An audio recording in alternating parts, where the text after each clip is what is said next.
నేను ప్రతి ఒక్కరికి చెప్తున్నానండి, ఆలోచించండి. ఈ మధ్యకాలంలో భక్తి ఎక్కువైపోయి పూజా మందిరంలో ఇష్టం వచ్చినట్టు ఫోటోలు పెట్టుకుంటున్నారు. ఓ 10-15 ఫోటోలు, 10-15 విగ్రహాలు. మీ పెద్దవాళ్ళ తరపున ఏదైనా దేవతార్చన వచ్చుంటే అవి పెట్టుకోండి. వాటికి నిత్యం ధూపదీప నైవేద్యాలు ఖచ్చితంగా చేయాలి. గుర్తుపెట్టుకోండి, మనం ఎన్ని విగ్రహాలు పెట్టుకుంటే అంత పూజలు ఎక్కువ చేయాలి.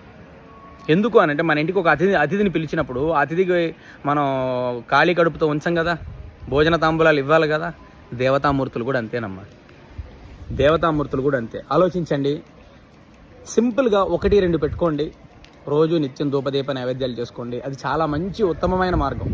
కులదైవం, ఇష్టదైవం ఫోటోలు పెట్టుకొని వాటికి పూజ చేసుకోండి. అంతేగాని భారీ ఎత్తున విగ్రహాలు, భారీ ఎత్తున ఫోటోలు పెట్టుకోవడం సమంజసం కాదు. 1-2 పెట్టుకోండి, మంచిది.